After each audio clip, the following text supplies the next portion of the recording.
Good afternoon, everyone. Still,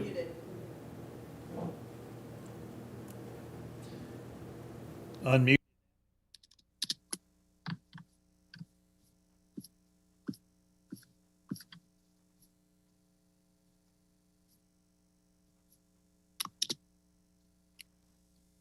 There you go.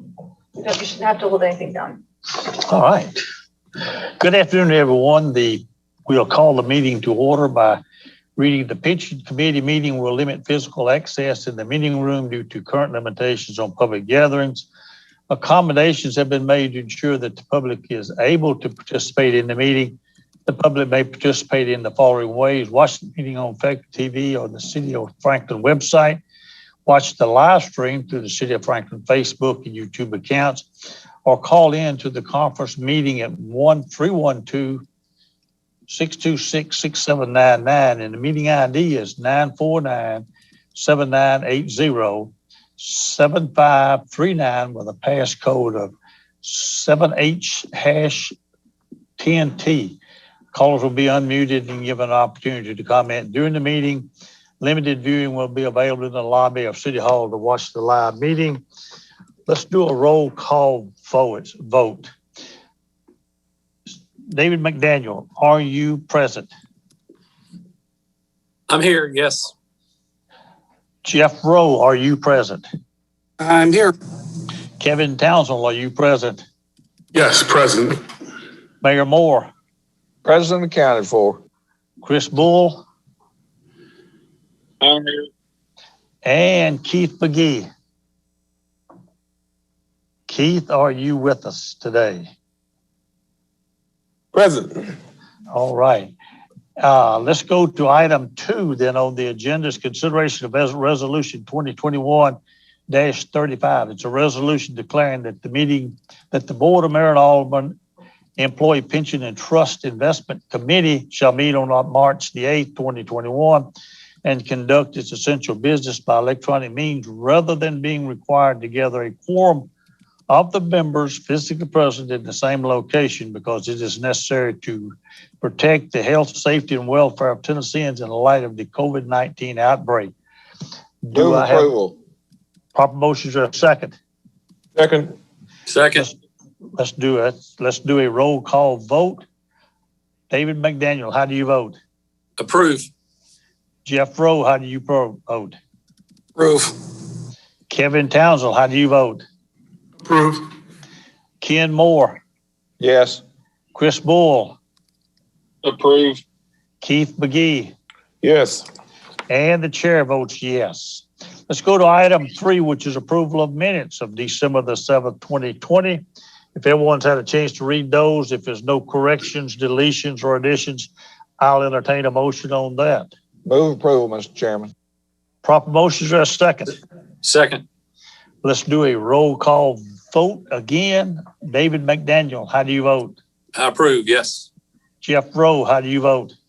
Approve. Kevin Townsend, how do you vote? Yes. Ken Moore, how do you vote? Yes. Chris Bull Approve. and Keith McGee. Yes. And the chair votes yes. Let's go to item 4 then, which is investment report for 12/31/2020. Barry Bryant, you are up. Good afternoon. I'm telling you, if anybody can run a meeting, it's you. Rod, you know how to roll along, baby. Not wanting to break the cadence, I shall. Mayor Moore trained me. Well, even in saying what I've already said, I risk breaking the cadence. So, with that noted, I will jump right in. Can you, Chris? Can you do the screen for me, Christine, or do you want me to do it? Why don't you do that, Barry? All right. I'm not sure I've ever done it before, but let me just see if I can figure out what to do here. Okay. So here are my options. Now I just have to figure out which one. Let's see. I'm going to choose box number 2 here. And I'm going to hit share down here. Voila. Mm-hmm. All right, there you go. Okay, so I'm going to do portfolio analysis light here. And one of the things I was thinking as I was waiting for everybody, we've got a few new people, but we don't have a ton of new people. At some point, if you want me to, I will start from scratch and go through this TCRS portfolio and give you your basic rundown on what you own. You know, this is what the portfolio is. This is how it's different in certain ways from a standard portfolio. This is how we expect it to react. But in brief, this is a more conservative portfolio than a typical institutional portfolio, meaning it's got a little bit more in safety assets, which for it are bonds of various types and real estate, a little bit less in stocks, not way more. Most importantly, it has a very long duration bond portfolio. Long duration bond portfolios do very well in a falling interest rate environment, and interest rates typically fall in a really bad quarter. And I'm going to go over the numbers that show that because that's important for understanding these numbers. A bond portfolio like that does very badly in a rising rate environment, such as would be the case if we got some inflation. And I think you're going to see the effect of that in the first quarter. Interest rates have gone up, although we don't think they're going to jump tremendously for the balance of this year. So the two things to keep in mind: conservative portfolio, long duration bond portfolio. What is all that mean? So starting from scratch, let me go back to my report here. Oh, wait a minute. I forget. You can see my notes now. You can't see the report. So I want to go here. Okay. So here is a snapshot of the fourth quarter, and it's been a while now. So this is end of December. GDP is up 4%, and I'm going to do the expectation as I go along. The expectation is that it'll be up around 8% in the first quarter, and that the economy will reach its previous size, in other words, its pre-pandemic size, sometime mid-year. That means the economy is really going to get going. We're going to see things open up. We're going to see all the industries that were killed by COVID come to life again. So you're talking airlines, everything to do with travel, everything to do with entertainment, and oil. Oil is already in the process of coming back. So that area of the market and all that stocks are expected to come roaring back this year. In terms of the market in the fourth quarter, this was one of the wildest upside markets ever. And it wasn't just wild, but there were changes in the patterns that we have seen for most of the last 10 plus years. So the Russell 3000, which is a broad measure of all U.S. stocks of all sizes, was up almost 15%. Small cap stocks, the Russell 2000, were up 31%. Now that's in one quarter. They went up almost a third in one quarter. Let that sink in. Foreign stocks were up about 17 to 18%. More in emerging markets that were up almost 20%. So the riskier stocks typically did better. Bonds had almost no return. The NCREIF ODCE, which is a real estate index, which is a bond substitute, was flat, zero. The U.S. aggregate, a broad measure of investment grade bonds, was up less than 1%. So basically you wanted to be in stocks. And in terms of which stocks, obviously it'd be better to be into small cap, but it was all good. Every sector of stocks had tremendous gains in the first quarter. The other thing I'm going to point you to is in the lower left. Those are our style boxes. If you look at the number in the upper left-hand corner of the chart in the lower left-hand corner, you will see a number 16.3. That is the return for large cap on the left-hand side, value on the top. So a big oil company would be an example of a large cap value stock, 16.3. Look over onto the right, and you will see large cap growth stocks up 11.4. Growth has done better than value for most of the last 10 years. Not in this quarter. Value did better than growth, and it did better than growth across all capitalization sizes. So a little more pronounced in large cap because the large cap growth stocks are the so-called FANG stocks that have been leading the market for most of the last 10 years and tremendously since COVID. COVID benefited those companies. All that changed. If you look over into the trailing year, you can see what an aberration this quarter was. Large cap value stocks for the full year were up only 2.8. Large cap growth stocks were up 38.5. So this reversal in the fourth quarter was a tremendous change. And so in summary, tremendous quarter for equities, but there were three rotations. There was a rotation from growth stocks like the FANG stocks to value stocks like the oils and the airlines and the banks.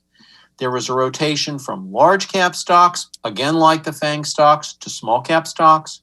And there also was a rotation, a little bit less but noticeable, from domestic stocks to foreign stocks. Domestic stocks have done better than foreign stocks, again, for most of the last 10 years. Not true in this fourth quarter. In this fourth quarter, foreign stocks did a little better, except for small cap domestically.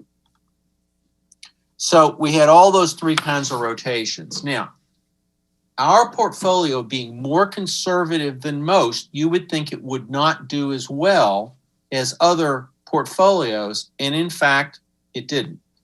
I'm going to go to page, well, I don't have to tell you what page because I can control it. So we're on page 8 now. These are, and actually I don't want to do page 8. I want to do just the TCRS returns because this is most of our assets and all of our assets going forward. So here are our TCS returns, page 17.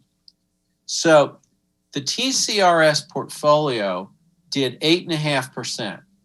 The average portfolio for public plans of all sizes did 10. So we were way below average because we have a conservative portfolio. And we ranked in the 79th percentile, meaning 78% of the plans out there did better than we did. There's not much difference between the TCRS performance, the 8 and the 5.5, and the shadow index. That means the extent to which they used active management to beat the benchmarks. It made a little difference, but not a lot. It really was all asset allocation, this more conservative portfolio. But let's flip over here and look at the one-year number. Different story. We did 12.5. The typical portfolio did 12, and we ranked in the 44th percentile. So we were better than average for the 1 year. Now, why is that? This portfolio outperforms in bad quarters, like the COVID quarter, the first quarter. And to be specific, I thought I wrote it down over here. I did not write it down over here. Let me see if I can remember the numbers. We were down, and now my memory's failing me, so let me see if I can find it. That's not it. Okay, go away, screen share. That's not it. I'm trying to move a thing from up here, and I'm not being very... March 2020. Aha, here we go. Here is our return for the first quarter this year, the COVID quarter, negative 9.5. Now, that didn't look too good, but look at the ranking, 12. The average portfolio in the first quarter was down 13.1. So what these guys are trying to do at TCRS is they are trying to beat other people in smooth volatility. They're trying to beat other people, but they're trying to beat them in a very specific way. They're trying to beat them by doing better when the market goes down and by not losing too much ground when the market goes up. And going back to, nope. Where do I want to go now? Going back to where we were before.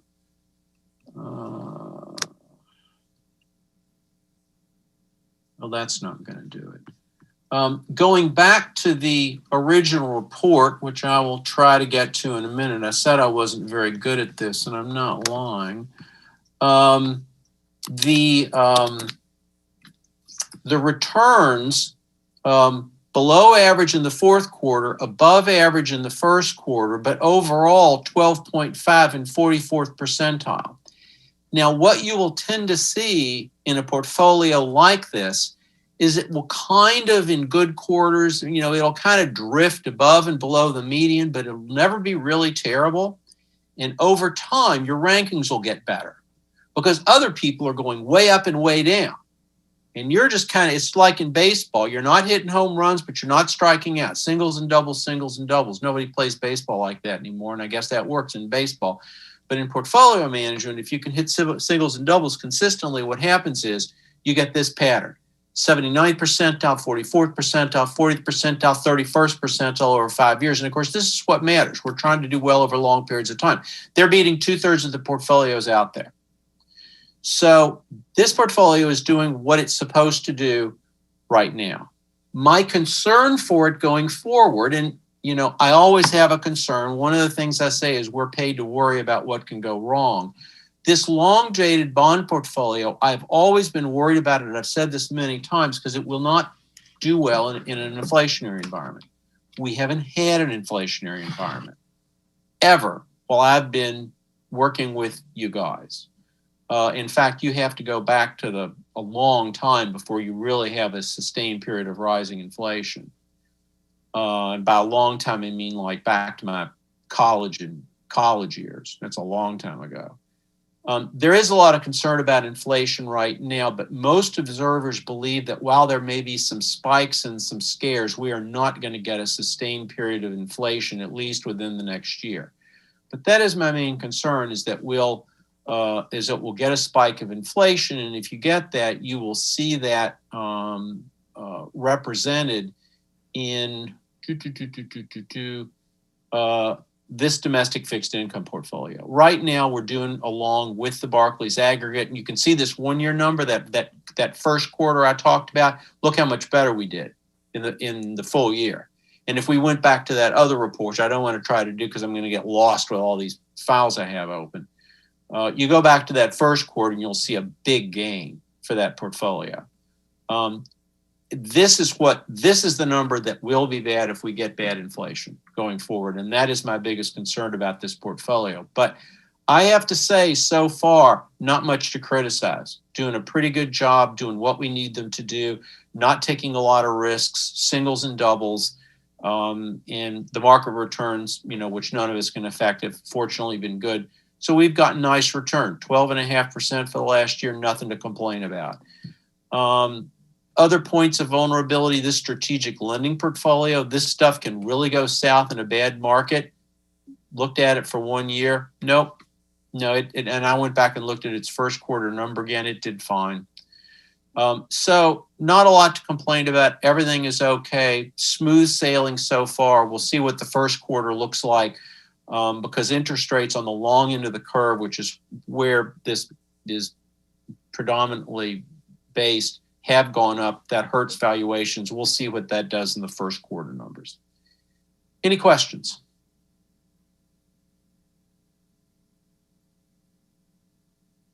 Mr. Chairman, I am done. Any questions from any committee member?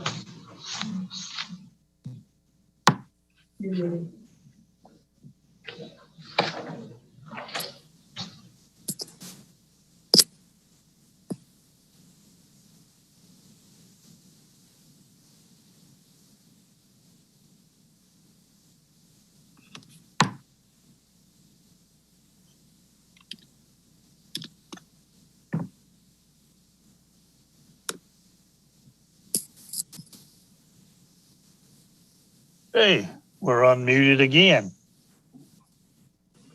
Any questions of Barry from any committee member? Barry, we thank you for that report.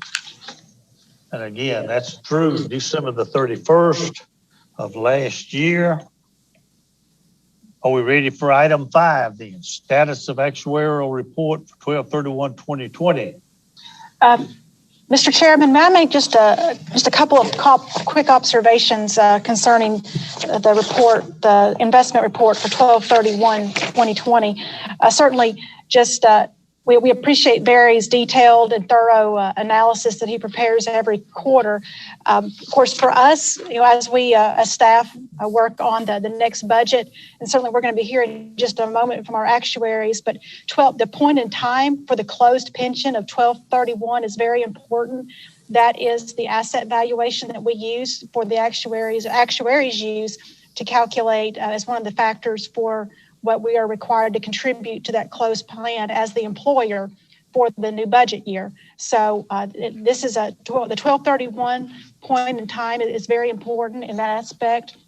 And so we are always very interested in that 12/31 number, which of course, as Barry pointed out, did show in the fourth quarter to have significant $10 million gain and increase of assets. And we had the volatility of the first three quarters, and the fourth quarter had the significant gain. And I also just want to point out for your reference on page 16 of Barry's report, we always do disclose the annual fees that are paid, investment fees that are paid for managing our portfolio, which is now a portfolio in excess of $130 million, $136 million at the end of 2020. Since TCRS has taken over management of this investments, we've been paying about $200,000 a year in investment fees. And for 2020, just under $200,000. And they actually increased more of our assets that they were managing in the last year. So certainly you can see the breakdown who we pay management fees to, but in total, we have been paying around $200,000 since we entered into this agreement with TCRS. That had reached a little over $600,000 before this process started happening to bring that under TCRS's management. So just want to make sure that you as the pension committee are aware on an annual basis that our fee structure, while we have had an increase in the assets to be managed, really we're not paying anything more in investment fees. And so that more of the professional fees, as those professional fees, of course, reduce, we've been able to capture that money into the closed assets of the plan and be available for paying the responsibilities of the plan. So I thank you, Mr. Chairman, for letting me make those comments.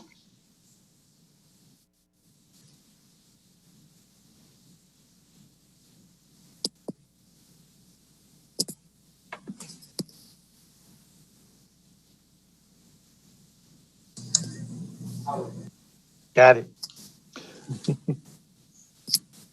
Any questions of Christine? Christine, are Kevin and Sylvan here? Are they? Yes, sir. They are both with us. Okay, then let's go with them on the actuarial report. Are you gentlemen ready? We are. Can you hear me okay? Yeah, I can. Okay, good. This is Kevin Sullivan.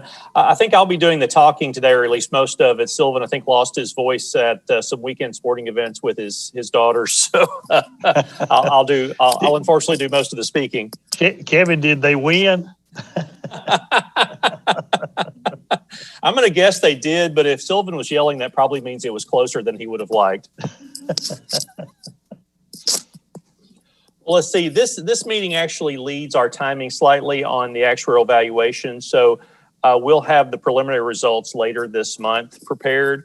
But I do want to go ahead and talk through some of the things we're seeing as we work through the valuation information. And of course, that process involves collecting data from the city of Franklin on the active population, also the deferred vested retirees, and also collecting asset information.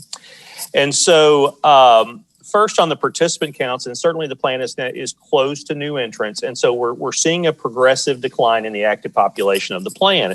And that decline is actually very, very steady over the last 5 years is what we've seen. So the population is now down to 438 active participants.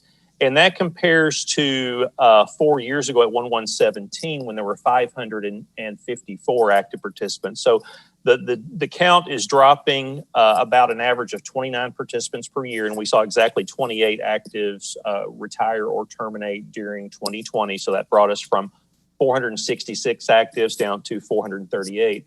And of course, as that active population declines, component of our contribution called the normal cost, which is the value of benefits earned by the active population in the year, will decline as well. And that number was about $2 million as of the last valuation. So, of course, that number in some ways goes up for those who are continuing to work, get closer to retirement. But as folks drop off, that portion of their cost drops off.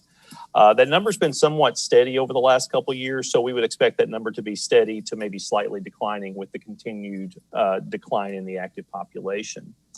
Now, perhaps the more impactful number are the assets, and as Barry was just discussing, the asset return based on the way we measure it, and that gives us the $136.8 million ending asset value that Christine referenced. That's a return of about 11.8%. And of course, that's more than what we would have assumed. And our assumption is really based on our discount rate, which was 7.2% as of the 1/1/2020 valuation. And we continue that step down. That rate moves to 7.1% with the 1/1/2021 valuation. So that means we've had an asset gain of between 4 and 5% for the year. So that's going to help push down our contribution for 2021 compared to 2020. And you may remember if we look at what happened in 2019, we had a return of about 18.5%. So that was significantly more than expected. And that asset gain alone dropped the contribution, our recommended contribution, by about $1 million. So we didn't see that large of a gain this year. So we would expect to see some decrease in the contribution from 2020 to 2021 due to the good asset return. There may be some other factors in there that partially offset that. But in general, we would expect to see a small contribution decline, continuing the pattern that we've seen really for that would be the second year of a contribution decline. Now, one thing I talked about briefly last year, and then I'll probably keep mentioning this, not because I think this is something you should be doing, but I think it's something you should always consider. The City of Franklin's pension plan is a little unique in that you're not using what's called an actuarial value of assets. You're using market value, which arguably market value is the truest measure of what the trust is. And the only problem with the market value is it does create a little more volatility in the contribution. And that's been good to us the last few years because if we're beating our expected return, that means the contribution is coming down a little more than expected. But if we have one of those bad years, that means our contribution is going to go back up. And I know with budgets are perpetually tight in the public space, so that's always something to be mindful of. So I think I offered this last year, maybe we prepared some numbers around this, but we can look at what your contribution would look like for 2021 if you continue the market value approach or if you did switch to an actuarial value approach. The benefit of an actuarial value approach is that it's right now when you've had a couple of good years of gains, it's going to increase your contribution over what it would be otherwise. But if we follow that with a bad year, the contribution is not going to rise as much as it would if we're using the actuarial value compared to the market value. So again, market value that you're using right now is the truest measure of the assets of the trust. The only problem with it is it tends to give you a little more volatility on the contribution rate compared with an actuarial value. And just for comparison purposes, the state of Tennessee uses a 10-year smoothing of its assets, so a 10-year amortization of gains and losses, which is really the longest that the Tennessee code permits. And it's really probably the longest that you want to do. You want to stick as close to market value as you can while smoothing in some of those gains and losses.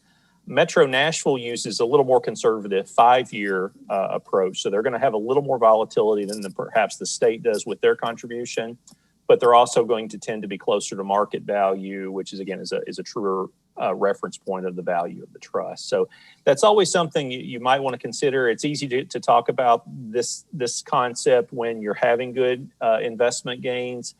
If you have a year of bad return, that's when it could be more painful if you see the contributions rise because we have had a decline in the assets or a gain much smaller than expected. So I just throw that out for consideration. We can easily include a slide on that just as we did last year in the next round of the valuation results.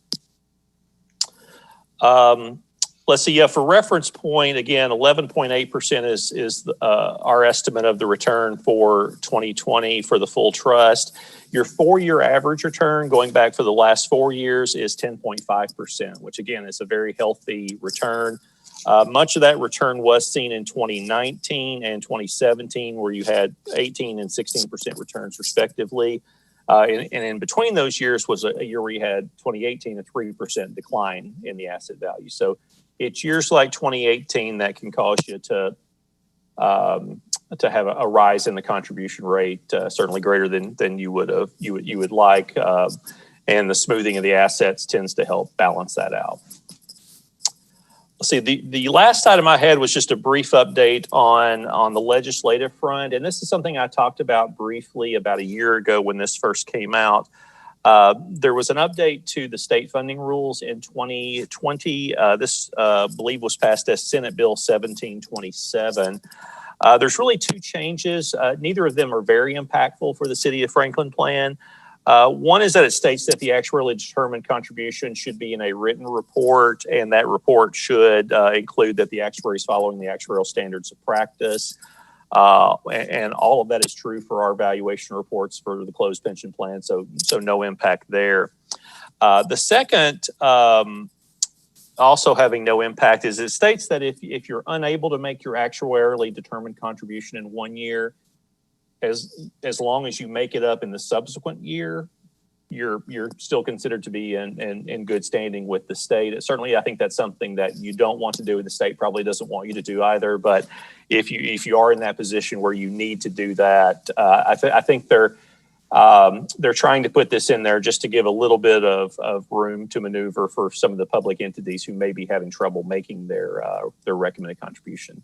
It was interesting when the state looked at this, they asked our firm to review it and commented on it. And one of the comments I made was, I thought it would be nice if they considered the possibility of what do you do if you put in more than the actuarially determined contribution in 1 year? Can you use some of that surplus to reduce it in a subsequent year? And I don't think they were necessarily opposed to the concept, but I don't think they wanted to insert the complexity of that into the law at this time. I think that may be something they want to consider later if you do have some entities who have contributed more than the minimum in a few years, and then they have a year where it's very challenging for one reason or another, and they're not able to make the full actuarially determined contribution in that year. As the law stands right now, you're really not getting any benefit from putting in more money than the minimum, other than there's more assets in the trust, the plan is better funded. You inherently have less risk if you're putting more money in the plan and the plan is better funded, but they're not really giving you any credit for future contributions for the fact that you put it in earlier than you needed to. So that's kind of the end of my prepared comments. And again, we expect to have the preliminary valuation results to review by the end of this month. Any questions or comments from any of the committee members? I'm going to ask Christine one question. Christine, when we talk about earnings of 10% or whatever, for us to affect our budget, the account would have to earn less than 7.2, would it not? I mean, we're prepared to fund at 7.2. That's what we estimate I believe, Kevin, you'll have to help me on this. I believe that we're going to 7.1 on this new report. Okay, 7.1 there. We're just very slowly backing at 10 basis points a year. But yes, that is what Kevin was describing is if we have returns that are greater than the discount, the assumed rate on the plan. But of course, there are some other factors that he didn't go into the detail on. So it's not necessarily a dollar for dollar, but they do, of course, have to, there are also assumptions on how much people earn, how long people are in the plan and what they will be drawing. So they update that every year. So if there are changes that are different than the assumptions from the prior year, then that gets updated. So, but yes, sir, you are correct that in essence, you're looking at return versus what the actuarial assumption discount rate is for our plan. Any questions of Kevin from any committee member? Hearing none. Let's go to proposed amendment to the closed plan. Christine, do you want to lead into that, or do you? Well, I'm very thankful to have my colleague Sarah Silvas from the HR department, as well as Frank Carney, who is our pension counsel with Evans Petrie, that they've been doing some research on this one point of clarification on our closed plan. Of course, our closed plan has been around for a long time. There's lots of complexities to the documents. And this question that came to HR it's a very relevant question, but when employees look at these documents and they cross several generations now of employees, there can be questions of clarification. And I believe that's the point that Sarah has been investigating.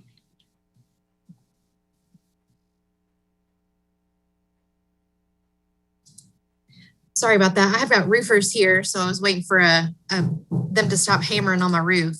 So we had an employee bring to our attention, specifically in section 1.34 on the normal retirement date definition. He falls into that category where he was hired after July 1st, 2006 and before February 15th, 2010. And he was asking some to see if we could change this to address the age 55 or greater and the 25 years of service definition and make it more clear on what that person that reaches age 55 and is 25 years of service, it's considered a normal retirement date, not an early retirement date with a penalty. So I had emailed Frank Carney and to see what he kind of thought of on it. And I'll let him talk about that if he's still on the line. I'm on the line. Whoops.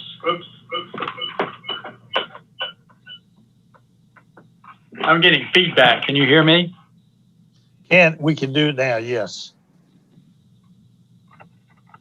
Can you hear me? Yes. Okay, good. Sorry.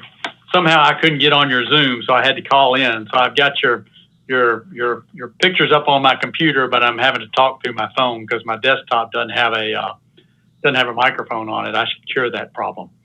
But I usually do this through my iPad, which works great. But for some reason today, I couldn't hook in.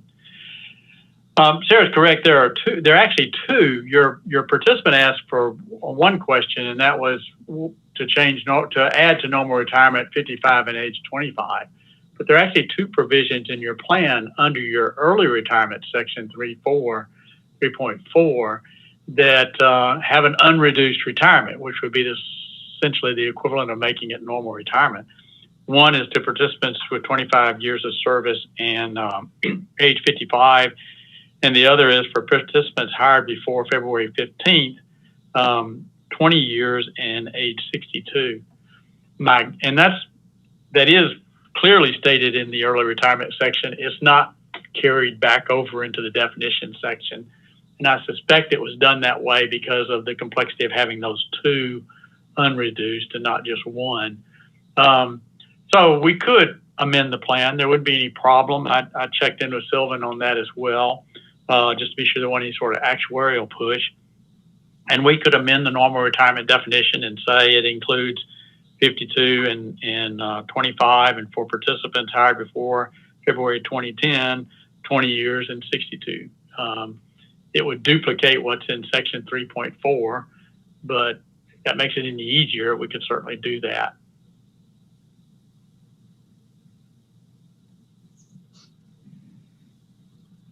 Well, let me, is Kevin with us? Kevin, do you have, are you Kevin Tansel? Yes.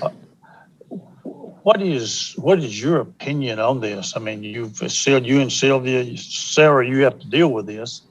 So what is your opinion? Do you want to bring this forward? I mean, this is a question that says apparently it can be done. And I, not having seen it in front of me, not having seen it in writing, do you want to pursue this, or is this something that you are interested in leaving the plan, the document as it is? If it's not problematic, my thought was to pursue clearing it up. And if Frank said it's not an issue, I'd prefer that. Clear it up. It shouldn't have any cost feature at all because you're already providing a unreduced benefit to these two people. The only cost you have is our cost in putting the amendment together and you getting in front of the board and for approval and then filing it with PCRS.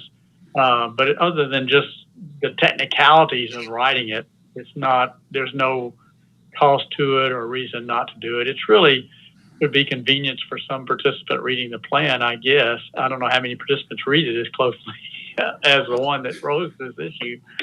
But it's already provided in the plan. The benefit's already provided at a full normal retirement benefit. So it's just convenience, really. Well, Kevin, let me ask you this then. Do you want to get Frank to write this and then just bring this back before the committee? Or do we need to bring it back before the board only without bringing it back before this committee?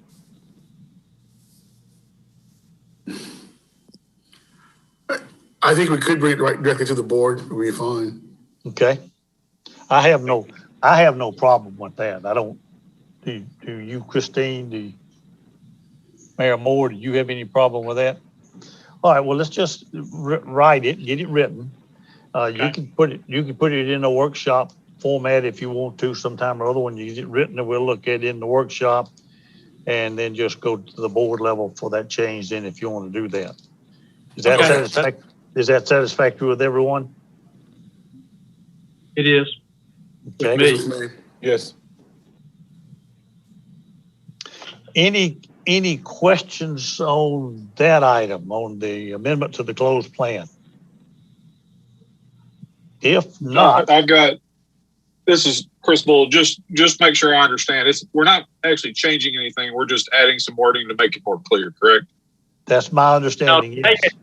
Yes. To make it absolutely clear, it already says this in section 3.4, and very clearly, but it says it under early retirement. So what it does is it says, well, if you early retire, but you have these criteria, then you're deemed as if you normally retired. Okay. Normally that would be under your definition of normal retirement. I'm sure when it was put in, they just put it over there as opposed to, so we're really just, I don't know that I'm going to leave it redundant. There's no reason to change 3.4, but yes, I mean, it's just wording. It's already in the plan. We're just putting it in a different place. Okay, thank you. I just wanted to make sure I was understanding what we were talking about. Absolutely. Let's go to item 7, the impact of COVID-19 on retirement programs. Christine, you're up. Thank you, Mr. Chairman. I added this item to the agenda. There's not a lot of technicality to this, but what I wanted to just share just a few observations. Certainly from those of us on the financial end, every time this committee gets together, you hear a lot of technical information from me. You receive technical reports, and that's really a good thing. I mean, certainly that's what I do, but I did want to maybe take just a couple of minutes and share maybe some observations of the last year. They may or may not be observations you share, but I'll share them. And then if our chairman will allow a little bit of reaction or comment, certainly everyone on the pension committee either represents a certain group or a profession. And we as staff would enjoy hearing from you if you feel so inclined to share.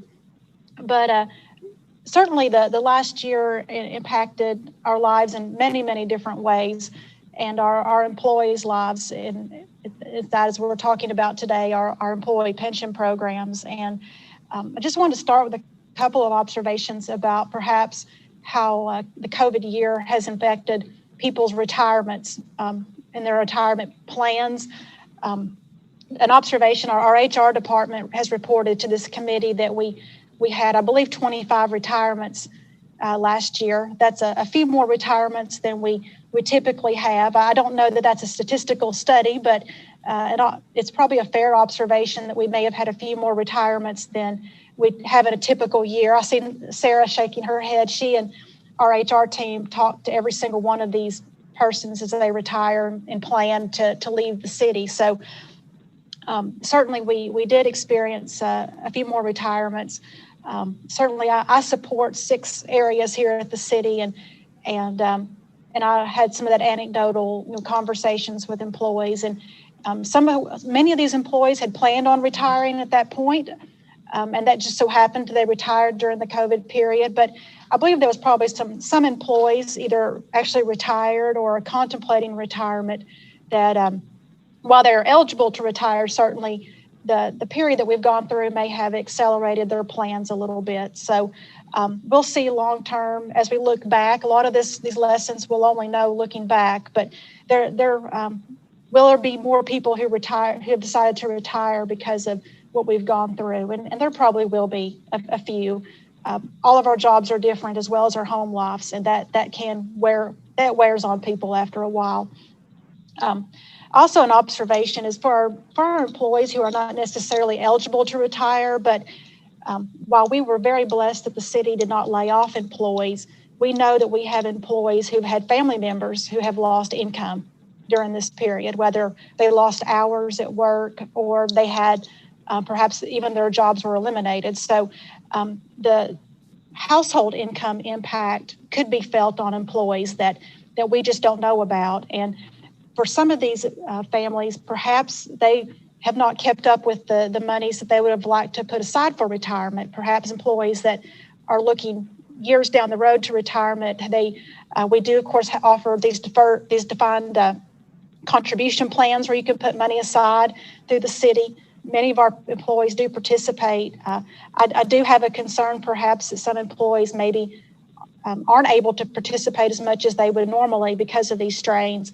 Some employees, because of these strains, could have also pulled some money out early because they had some strains with household income. So that only long term can affect employees' retirement plans, and we'll certainly see what happens with that. But I wouldn't be surprised if there's not some employees that are grappling with the loss of household income in some form or fashion. And then also, just a final observation is that certainly on the city side, as we evaluate revenues for the city, we report to our Budget and Finance Committee that we don't have trends yet about revenues. We've had some good months, we've had some not so good months. But as far as long-term trends, we're not to that point. When it comes to pension investment returns, we are very happy to have had that good fourth quarter for calendar year 2020. But going forward, is that really a trend? And I don't think we can necessarily say that. We are putting a lot of federal stimulus money into the economy, and there's going to be more coming. Barry talked a little bit about what happens about inflation, and that can certainly impact returns that he was describing. So when I think about just our closed plan as well as our open plan, which is also subject to investment returns, those lower returns may lead to higher contributions from the employer, which is the city, and that strains budgets and resources if that occurs. So those are just some things that I've been thinking about. Certainly this impacts people, and those of my colleagues on this meeting are either representing people that work for the city, or you are staff who work with our employees. And so I think about the people and those individual cases, and certainly the long-term impacts to keeping both of these plans solvent are very important to them and their families as well. So, Mr. Chairman, thank you for giving me a couple of minutes. And if you have the opportunity, if you'd like to ask for any feedback from the committee, we as staff would certainly enjoy hearing that.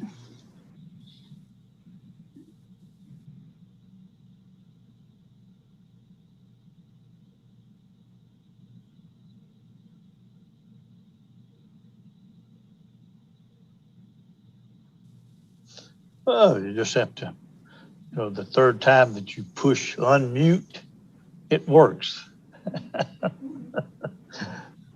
Any questions of Christine on the comments that she just made from any committee member? Mayor, I assume you're waving. Don't you have a comment? Doesn't look like it. Yes, I do. Okay, all right.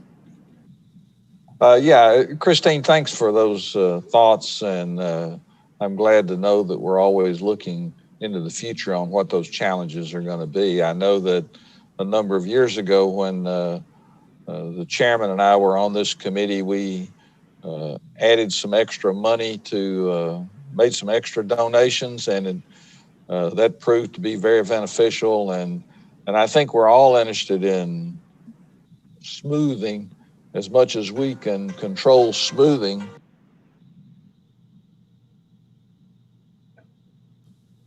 For the future. We all get nervous when we see the dips. We're elated when we see those spikes and those bubbles we're in right now, but that's not going to last forever. So let's keep thinking to the future on how we can make sure that we can smooth it as much as we can.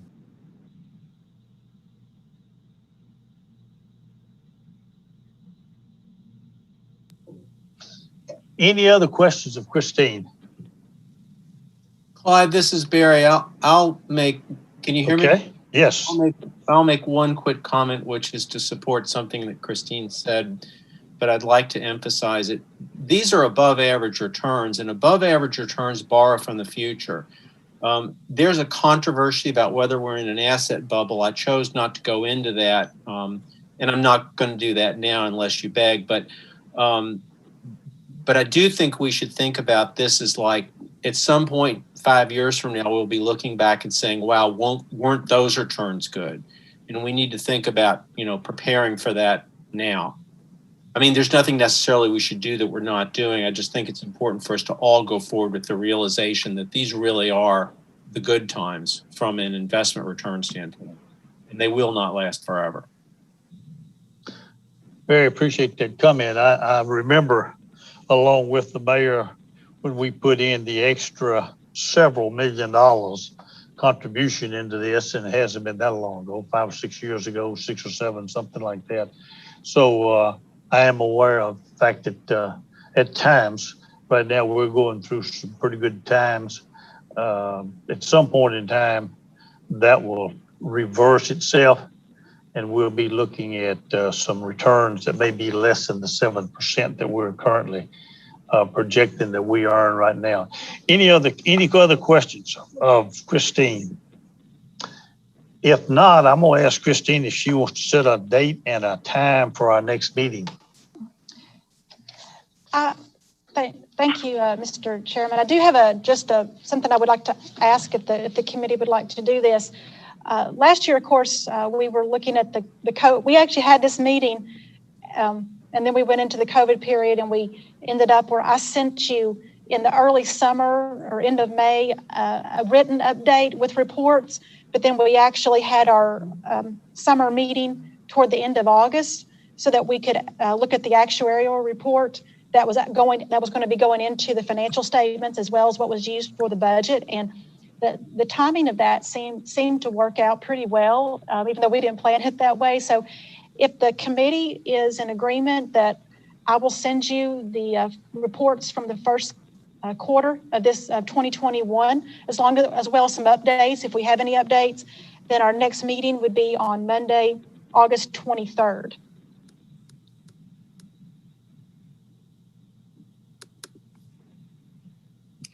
Which is the day before the second Board of Mayor and Alderman meeting for the month of August. Any reservation on August the 23rd for the next meeting with information to come to each of the committee members prior to that? If not, then let's set that the next meeting for August the 23rd. We'll do 1 p.m. again, if that's okay with everyone. Is that all right with everyone? I'm not hearing you. Yeah. Yes, sir. Okay, Yes. Good. Any other questions or comments? Mr. Chair, Yes. I hate to do this, but I just want to revisit one thing on point number 6, proposed amendment to the Okay. closed plan. Something Christine just said made me think I should do the same thing. She asked the body to give her some input. And so it is true that I always think that if we can add clarity, and it's not going to cost a lot of money, let's go ahead and ask clarity. Let's add clarity. But then part of me thinks what I'm proposing to do is to bring this to the board on a closed plan that's not really read by a lot of people. And our attorney tells us we don't have to make that change. But it just would add clarity, but we don't have to make that change. Part of me thinks that maybe I should leave it alone. It's all this time, only 1 or 2 people have come to us and said anything, and we've clarified it for them what it means.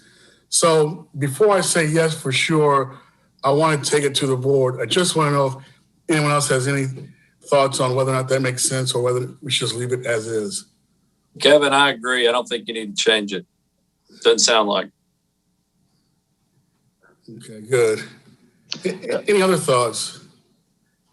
Kevin, I agree. I would say the same thing. That's the reason I asked specifically on that. If it's already covered, the more you add, the more redundancy you add something or other. Not sure that it's not confusing. If you've already covered with the employee the answer that they were looking for, that's probably satisfactory. Mayor Moore, do you have any comments? Kevin, could you not just give them just a letter from the city that clarified it for them? And I think that, I know if it was my position, I got something from the city that was signed by the mayor or Eric, I'd be fine with it. Yep, I think that would work too. Let's just do that then. Okay. Your other option would just need to amend your summary plan description that's supposed to be available to everybody and just make it clear in that. And that's an internal document, not an external document. That's another option. Okay. Frank, what would you suggest would be the best option? I know it's just your thought, but what would you suggest? Well, I mean, I guess the first question is, do you have to communicate with everybody, or are you going to just communicate with those affected, or how are you thinking doing this communication? Well, I guess it's only applicable to those affected. And of that, only a few people have asked. Yeah. And I don't know the last time you actually put it. Do you send summary plans descriptions from time to time to these participants, or do you post it, or how do you distribute the summary plan description? Sarah, you can help me with that one. I'm not so sure we send that out that often. It's part of our HR manual, so it's inside the city under HR manual, like appendices. Is that something your participants look at? They have access to it. Now, I mean, you're talking about a document that's 40 some odd pages. So no, they don't read it. So so this employee just had asked me some questions, and I pointed him where the document was, and he's very detail oriented. So he read it like from front to back and had that issue or question about it. Because he fell into that. He was hired after 2006. So he wanted clarification that he could retire at age 55 with 25 years of service, and it'd be considered like a normal retirement, or like he wouldn't be penalized. He's still meeting the qualifications to retire, but there's no penalty involved in it. Because he's after that tweak that we made in 2006. Based on what I've just heard, unless the committee tells me I'm missing it, I think it's smart to take David McDaniel's suggestion and send him a letter that clarifies his question. And that's enough for this at this time, I think. You're probably right. Anything else would kind of be overkill. Right. All right. Well, thanks, group. I'm sorry to extend this time. I had second thoughts. Just wanted to ask the group. Thank you. Thank you. I do have one comment. As someone, I fit in that exact category, and I actually hit my 25 year. I hit my 25 years in June, and then I turned 55 in September of the same year. So the scenario we're talking about would apply to me come my retirement. So as long as the verbiage can't be or interpreted in a different way, to where a future administration or future HR department might say, well, that doesn't apply. As long as there's no confusion, I don't see why we need to necessarily change anything or do anything different. Well, very good. Yeah, there's no chance of that. Mr. Chair, I've got my answer now, sir. I appreciate you giving me the time. All right, you're more than welcome. Any other questions or comments to come before the committee? If not, I'll entertain a motion to adjourn. Motion to adjourn. Second. Motion to a second. Second. All right, let's do a roll call vote. David McDaniel, how do you vote? Yes. Jeff Rowe, how do you vote? Yes. Kevin Townsend, how do you vote? Yes. Mayor Moore, how do you vote? Yes. Chris Bull, how do you vote? Yes. Keith McGee, how do you vote? Yes. And the chair votes yes. We are adjourned. Thank you, Mr. Chairman.